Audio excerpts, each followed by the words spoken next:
She's probably more like a level 7. Because if I put it in there like that, it kind of blends in with that.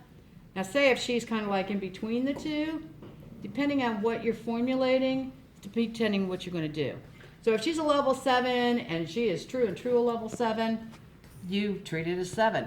If she is somewhere in between a 7 and a 6, if you're going lighter, treat her as a 6.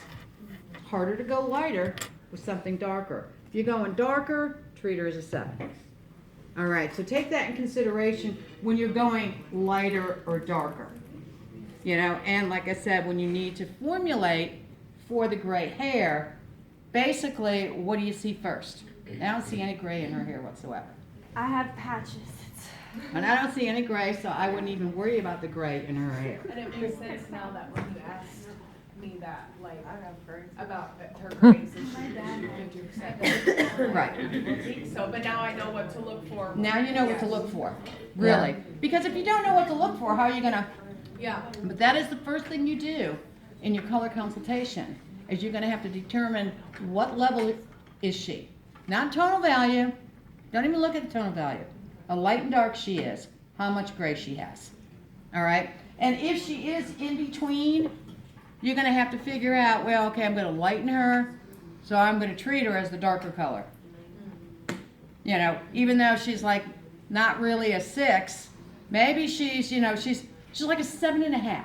She's right in between. Okay? But I'm going to treat her like a 6 if I'm lightening it. All right? Now you're going to determine the desired shade and level. Probably one of us got to go down You're there. going to lighten, you're going to darken, you're going to match the natural color. You can go reds, you're going to go yellows. Where are we going? As far as it's going.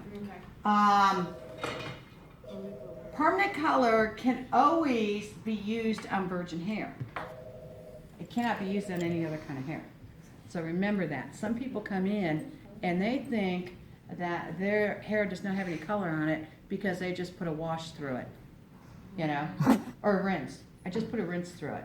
Oh, it's color, you know. So if they're wanting to change the whole thing, you gotta do your homework as far as that goes.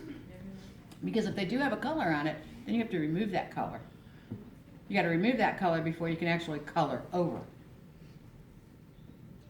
Okay, determine the tone and the underlying pigments.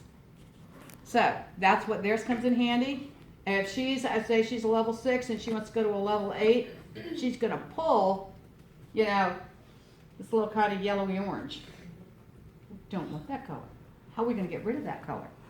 So we're going to have to definitely formulate the color accordingly. You know, to get rid of that kind of orangey gold or that gold, we're going to have to use kind of like a blue violet to get rid of that. All right? So once we determine the desired tone and recognize the natural underlying pigments, then we have to determine what volume developer we're going to use. All right? Are we lifting 1 level, 2 levels, 3 levels, or 4 levels? All right? You cannot expect any more than 4 levels of lift with 40 volume developer. Okay?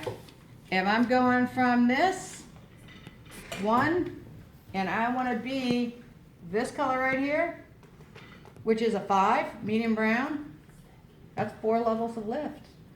Not really a whole lot of difference. No. You know, but there's a lot of red in there.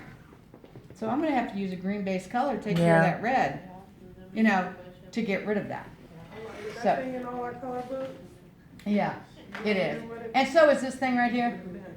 This is your 75% gray, 50% gray, 25% gray. You can put it up against somebody's head, but it's a lot easier for me to say, oh, 50% or more, and go from 50 to You're 50% gray. Is this kind of making sense? Yes. Yeah. You I know. knew what all those flashes meant. I heard know, that, but I was like, I know. And Oh, here we go. I guess I never looked though. Okay, yeah, and you Pay don't. attention. And you don't, unless you really get into color. And I really, definitely, I think color's the way to go. Because women are vain. When you get 1 or 2 grays hair, You're I just so have people vain. picking on my head.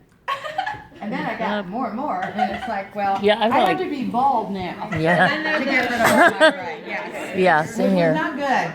Okay, your timing and mixing is important. Most of your matrix colors are gonna be a 1-to-1 ratio. Okay, it's gonna be 1 ounce of color, 1 ounce of developer. Okay, your ultra lifts are 1-to-2. 1 ounce of color, 2 ounces of developer. They used to make a Wonder Brown, which is taking really dark level browns up into a lighter level blonde, or not blonde, but brown, I should say. And basically, without getting the red in it, I don't really make them anymore, but it was a 1-to-2 deal also. Vivitone, some of the other colors that are out there, like Vivitone, it has 1 ounce to 2 ounces. All right, so depending on what you're working with, the brand that you're working with, most are gonna be 1-to-1. Okay, and the most accurate way to measure color is by grams. Not by ounces, but by grams. That's the most accurate you said? That is the most accurate way. Right, 6 grams to 6 grams, you're right on the money. My half ounce and another half ounce may not be the same. You know, if I'm just kind of squeezing that tube where the half ounce thing is, and then putting a half ounce of developer in it from where I think the little line for half ounce should be in the little cup, that is not as accurate as grams. Yeah, I feel most comfortable Yeah, with the most scale like comfortable. that anyway. When you get to do color, I mean, I end up doing a lot of color, and on a Saturday, I'm doing color after color after color.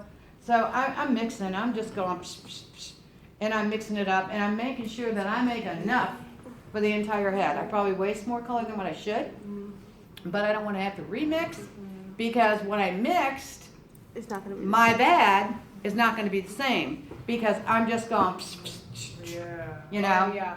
Right, so I'm gonna tell you to weigh it, and I'm gonna tell you to use a scale.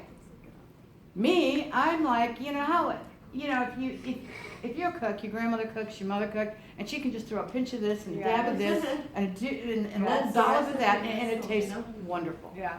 Me, when I'm cooking, it has to be exact. Don't tell me what a pinch is. I need to know, is it an 1/8 of a teaspoon? Is it a 1/16 of a teaspoon? What is it? Because I cannot cook. That's like baking for me. Mhm. Oh God.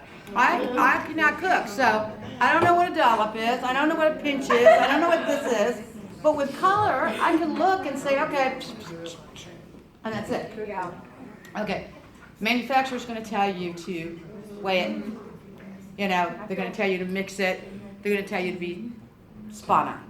Now, the next time I do her color, is it gonna be exactly the same as what it was before? No. No, but is she gonna know the difference?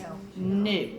Is bleach more kind of forgiving in the sense of that, like you can, because I poured the bleach where I did just 50-50 to equal 100 even, and it was still Too thick? too thick, and I had to add more developer. Right. So It No, is, the, it is. You basic can make it like white, cake yeah. batter.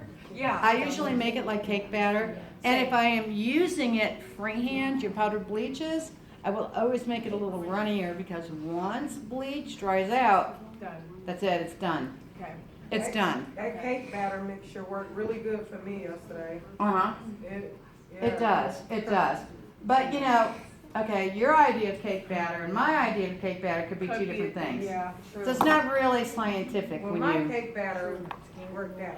yes, it does. So what works for you?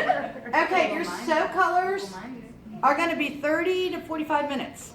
All right, on down to your Gray Natural series. And you know, they don't make them too much anymore. They're the Dream Age. Actually, they were probably more translucent color to cover gray. They had a whole bunch of them out. Now they're down, dwindling down. And it didn't take off too well with hairdressers. I guess they didn't like them. But anyways, they're excuse me, 30 to 45 minutes. Your ultra lift colors are 50 minutes. Okay, leave them on 50 minutes. Your So Reds. So Reds are actually a color that will lift color. They will. Scruples has got a color that will lift color. So red will lift color out of there, which is kind of like I I'm kind of taking pedaling backwards where it says no color will not lift color. There are certain colors out there, which I'm thinking they have a little bit of pre-sulfates in them, which is like a bleach, and that's why they lift the color. Okay. Then you have your color sync. It's anywhere from 10 to 20 minutes. In V-Lights, they're gonna be 50 minutes. Your Light Master, okay, and now they have them under just, all of them are Light Masters, your 6, 7, and 8. They're all gonna be 50 minutes, no heat. Okay, with that being said, I have put them under a dryer, but it's not an extremely hot dryer. There are some people's hair that just are not gonna lift. No matter what you do, is not gonna lift. You know, so sometimes a little heat is necessary. You done did everything they say don't do. I know, and it sounds like I'm a defiant little brat. Sometimes I am. But it's like if your head naturally makes that heat a little, not crazy, but a little Right. bit back here, and you just wanted to apply the heat up here, so You it can do matches that. this, kind of You can makes do that. sense. Now, I am not the only defiant hairdresser You around. didn't even phase you. Because if you walk into any salon and they're doing highlights, I bet you'll see 2 or 3 of them under a dryer. And I bet you if you look at whatever they're using as far as a lightener goes, does not require any heat whatsoever. But as you work and you get your confidence and you see what this stuff does, you can pretty much know what you can do and what you can't do. Every time I got highlights, I was under the dryer. Right. Every single time. There Every was single They put time. my mom under the dryer and they completely fried her hair. It wasn't long, But she has did her hair want color it. is like mine, like Oh. yeah. And she Was that she- virgin hair color or was that trying No, it to was break virgin. through color? It was virgin. And the lady grabbed her hair, because my mom had long hair. She grabbed it like this and like kind of put it like this in the dryer. And all of this side was. Okay, that is one thing you It do was not want to fried. do. When you're putting color on, color needs air to oxidize. So when you're smashing that color down to the head and putting a little expanding. clip around it, it's going to be uneven heat. Yeah. Yeah. All right? So body heat, all right, if you put it all up on top of your head like that, it's going to be warm right there. So that hair is going to kind of basically Like boil. oxidize differently Yeah. than what the hair right here is. It was bad. So when you put that color on, lift it so air can go through it. All right? Okay. Physical factors. We'll have to get to that tomorrow because it's 9 o'clock. All right. Any questions on what we went over so far? No. Do you think it's going to kind of help you Oh yeah. to formulate? And you know, some of this information, well, most of this information comes from Matrix, but it does not necessarily mean you can't use it with any other color.